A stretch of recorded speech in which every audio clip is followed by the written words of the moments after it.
putain Deb, mais tu sais que t'es la plus belle meuf au monde. Genre vraiment, t'es vraiment trop belle. Faut que tu te dises que là, toi tu me vois, peut-être tu rigoles avec moi, mais moi je suis toute seule ici. Mais des fois, je suis jalouse. Imagine Deb qui s'achète enfin des culottes. Mon cerveau, des fois, il est divisé en deux. Comment est-ce que j'y fais face? C'est pas surjoué du tout. Suite à ma vidéo sur le fait que j'ai plus du tout de complexe physique, je vous avais dit dans la vidéo que je voulais un jour vous parler de mes insécurités mentales qui me restent, tout ça, mais je voulais trouver un format qui était plutôt cool et tout. Et ben suite à cette vidéo existe maintenant.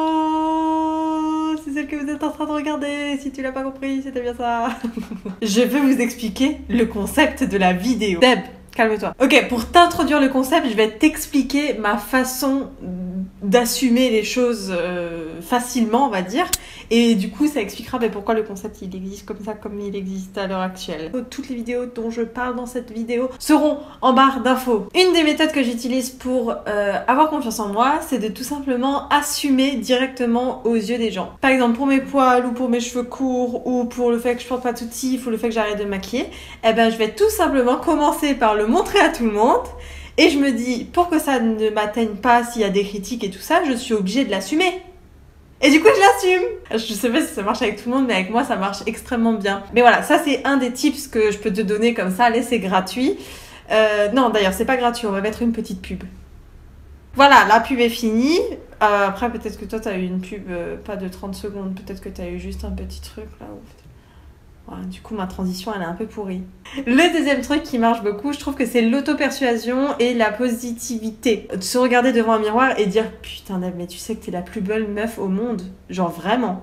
T'es vraiment trop belle. » Ou genre « Mais t'es vraiment trop intelligente. Mais ton cerveau, mamma mia, j'ai envie de l'épouser. » Parce que au lieu d'entendre que des trucs négatifs sur soi, genre « T'es stupide, tu sais pas faire ça, blablabla, blablabla. » Là, on se met en valeur et du coup, on se kiffe trop et après, tout va bien. Alors, c'est beaucoup plus simple pour les complexes physiques, tout simplement parce que les complexes physiques, pour moi, c'est limité. C'est-à-dire que ton corps, il n'existe pas à l'infini, tu vois. Après, il peut changer au fur et à mesure du temps, mais en soi, t'as toujours 2 bras, 2 jambes, un ventre, une paire de fesses, enfin bon. Après, ça dépend, peut-être pas tout le monde, mais je veux dire, voilà, il y a peu de chances que t'as un membre qui pousse.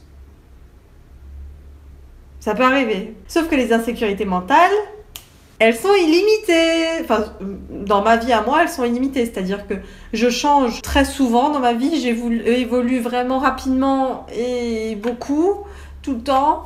Du coup, à chaque fois, il y a une mise à jour qui doit être faite et qui doit être là, genre oui, mais ça maintenant, faut l'accepter. Nanana. Les insécurités que je vais te citer là et le concept que je vais te montrer, sache que c'est pas des insécurités que j'ai au quotidien. Entre 70 et 90% du boulot de l'acceptation, il est fait, tu vois. Mais c'est juste qu'il n'y a pas tout qui est fait.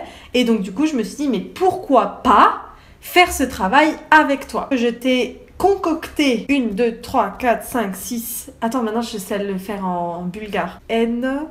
2, 3, 4, 5, 6. Il y a 6 insécurités pour toi. Je sais le faire en portugais aussi. 1, 2, 3, 4, 5, 6. Il y a 6 insécurités pour toi. Je sais le faire en italien. Non, c'est bon, stop. En allemand.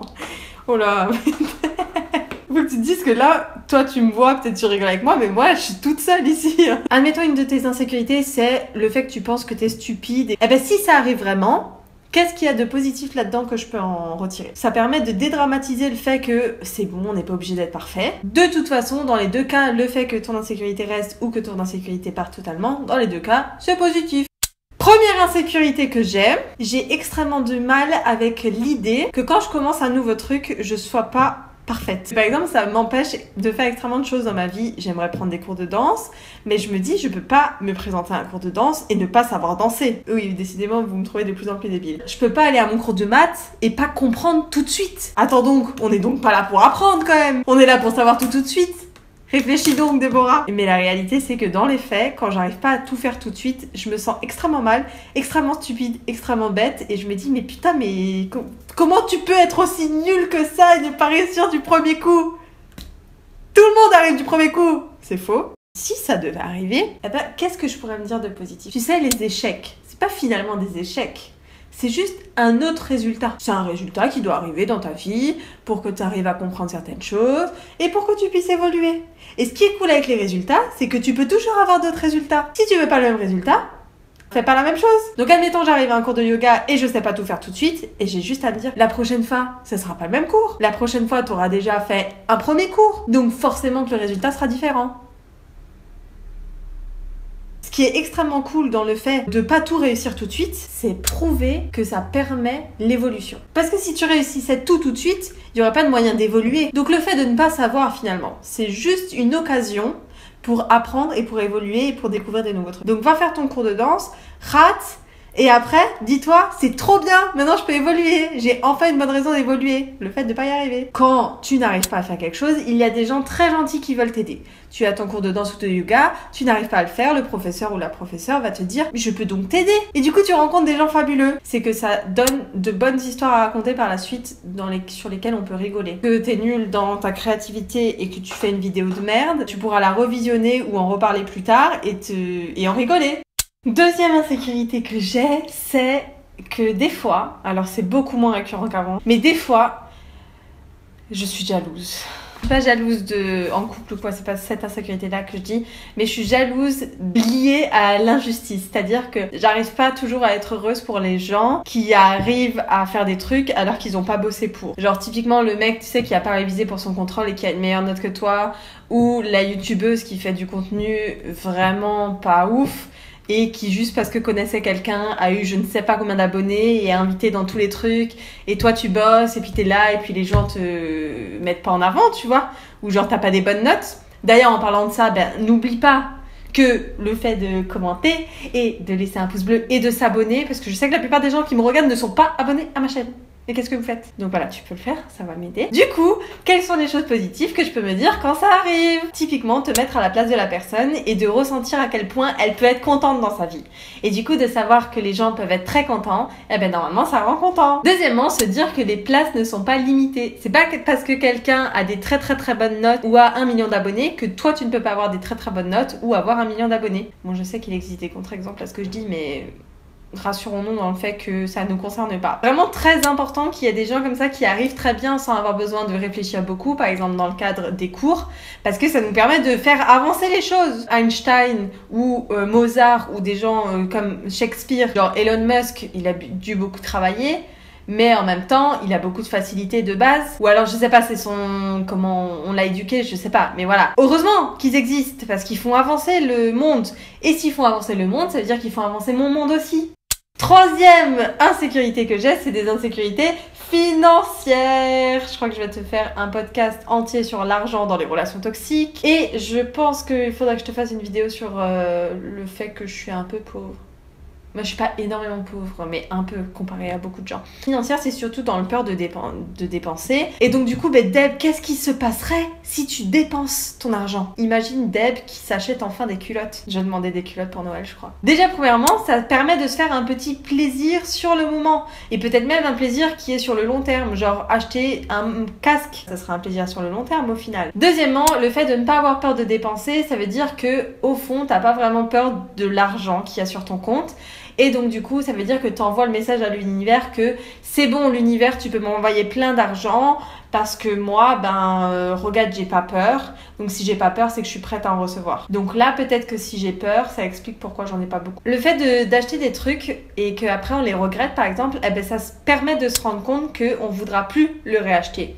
Parce qu'on aura vraiment su qu'en l'achetant, on ne veut pas. Ouais, moi, le problème, c'est que j'ai l'impression que je veux rien. Mais bon, si t'es dans cette situation, acheter et se rendre compte qu'après, on regrette un peu, ça permet du coup de ne pas être tout de suite parfaite. Et du coup, ça rejoint la sécurité 1 et ça rejoint toutes les choses positives que l'insécurité 1 t'apporte. Et d'une certaine façon, m'acheter des culottes me permettrait d'avoir un certain confort. M'acheter des choses sans trop réfléchir, bon, toujours éthique, hein, faut pas abuser, ça permet un peu de faire l'aventure, Deb. Imagine Déborah avec un casque. Mais qu'est-ce que ça donnerait? Ce serait l'aventure. Déborah avec un casque et des culottes. On passe à la 4e insécurité. Oui. N'oublie pas de me dire en commentaire tes insécurités à toi. On a déjà la moitié. tu peux faire, vu que tu as compris le concept, maintenant les autres en même temps que moi, tu vois. Sécurité, c'est un peu du syndrome de l'imposteur, du truc style. J'aimerais beaucoup faire des conférences, mais je suis absolument persuadée que personne ne viendra me voir à mes conférences. Et donc du coup, si ça arrivait, qu'est-ce que ça pourrait m'apporter de positif? Le truc de si ça ne marche pas, me connaissant, j'aurais envie d'ouvrir des nouvelles portes que peut-être que je me permets pas d'ouvrir maintenant.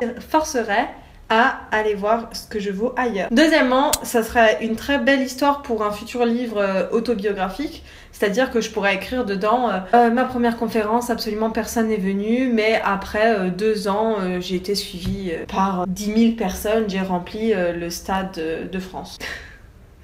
Cinquième insécurité, qui n'en est quasi plus une, on va dire que c'est vraiment 98% du chemin est fait, c'était le polyamour. Donc je vais pas trop rentrer dans le détail, mais j'avais beaucoup de peur de genre pourquoi j'ai ces envies-là, mais pourquoi j'arrive pas à les contrôler, et si j'en ai vraiment envie, ça va me mettre dans la merde, blablabla. Et bien aujourd'hui je vais te dire, Déborah, qu'est-ce qui va se passer si tu veux vraiment le polyamour? Eh ben tu le sais, en fait je te l'ai dit dans ma dernière vidéo, je te la mets ici. La 6e insécurité que j'ai, c'est mon cerveau. Mon cerveau, des fois, il est divisé en 2. Une partie va dire Déborah, t'es quelqu'un de gentil, quelqu'un de bien. Une autre partie va dire mais non, mais Deb, n'importe quoi, t'es la pire personne au monde, t'es vraiment méchante. Ah, t'es grave capable de faire tout ce que tu veux dans la vie. Non, mais t'es incapable, mais tu te rends pas compte de tous les échecs que t'as, genre. Il y a toujours des solutions. Oh, il y a vraiment que des problèmes dans ma vie, tu vois. Et si ça continuait, ça, toute ma vie encore, que j'arrivais pas à me détacher de ces phases-là, qu'est-ce que je peux en retirer de positif? La première chose, c'est que ça me permettrait de voir mon évolution dans le temps, parce que au final, la partie qui gagne toujours, c'est la partie gentille. Et donc du coup, ça me permettrait juste de bien assurer le fait que je ne suis pas la partie méchante. Voilà! Maintenant, je t'ai dit mes 6 insécurités, on va passer à la deuxième partie de la vidéo. Comment est-ce que j'y fais face? C'est pas surjoué du tout. J'ai parlé avec Alex ici de comment on y fait face, de savoir qu'on a des insécurités, de savoir qu'elles existent et de savoir qu'on doit faire avec jusqu'à ce qu'on s'en débarrasse totalement. Et il m'a dit Déborah, tu as quelque chose en toi qui est une sûreté. Il faut que tu la trouves. Qu'est-ce qui est sûr en toi qui va te dire je peux m'accrocher à ça et ça va me permettre de continuer à vivre malgré ces insécurités et en fait à les éliminer totalement. Et en fait j'en ai trouvé 3 où je suis sûre que ça fait partie de moi. La première, c'est que je suis absolument sûre que je serai toujours capable de prendre une décision qu'il faut prendre au moment où il faut la prendre. Je sais que si j'aurais le choix entre écouter ma partie méchante et écouter ma partie gentille, au final, je sais que quand il faut prendre la décision d'écouter ma partie gentille, je serai capable de la prendre la décision. La deuxième sûreté que j'ai au fond de moi, c'est que je suis persuadée d'être quelqu'un de forte. Alors, je l'ai pas toujours été. Et que même s'il y avait toutes mes insécurités qui arrivaient au même moment, grâce au fait que j'arrive à prendre des décisions sur le moment présent et grâce au fait que je suis forte, eh ben, je sais que je vais tout faire pour trouver des solutions et pour me donner les capacités que ces insécurités ne restent pas. Et la troisième sûreté que j'ai de moi, c'est que je veux inspirer les gens. Et donc du coup, vu que je veux inspirer les gens, je serai toujours poussée au final à faire des choses loin de mes insécurités. Par exemple, dire que c'est dur de vouloir toujours être parfaite dès le premier coup, mais de montrer que malgré ça, tu vas quand même tester des choses et qu'en fait, tu vas y trouver du positif, eh ben ça inspire les gens. Et vu que ça peut inspirer les gens, eh ben moi, ça me permet de surmonter mes insécurités. Ce qu'il faut faire en commentaire, c'est mettre tes insécurités, tu peux en mettre 2, 3, et du coup les positivités que tu peux y trouver si elles arrivent. Et en PS, mets au moins le petit PS, qu'est-ce qu'il y a chez toi dont tu es sûr que ça peut t'aider face à tes insécurités. Si tu ne veux pas commenter tout ça mais que tu veux juste donner ton soutien et montrer que tu as regardé la vidéo jusqu'à la fin, eh ben tu peux laisser un petit smiley pouce dans les commentaires. Et c'est tout.